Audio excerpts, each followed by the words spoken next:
അച്ഛാ, ഇതാണ് പ്രിയ. പ്രിയ, ഇതാണ് അച്ഛൻ. മനുവിന്റെ അച്ഛൻ? അതെ, കണ്ടാ തോന്നൂലേ? ഇല്ല. ഈ so young looking. Elder brother ആണെന്നേ പറയുള്ളൂ.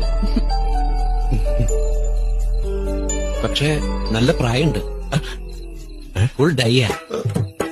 ഇവന്റെ അബൂബന്.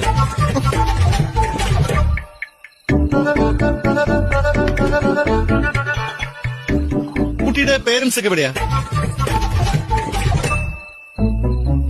അവരൊക്കെ ഓസ്ട്രേലിയയിലാ. വെറുതെ മോനെ ചാടി വീണത്. കുട്ടിയുടെ പേരൻസ് ഇവനെ കണ്ടിട്ടുണ്ടോ? ഇല്ല. ഭാഗ്യം. കുട്ടി കഴിക്കുന്നില്ലേ? ആക്ച്വലി എനിക്കൊരു സ്പൂൺ വേണമായിരുന്നു. ആ അച്ചാറിലുള്ള സ്പൂൺ എടുത്തോളൂ. ഓ ഓക്കെ, താങ്ക് യു. ചേച്ചി എപ്പോഴും സ്പൂൺ ഉപയോഗിച്ചാ കഴിക്കുന്നേ? ആക്ച്വലി നിങ്ങളുടെ ലവ് എപ്പോഴാ തുടങ്ങി?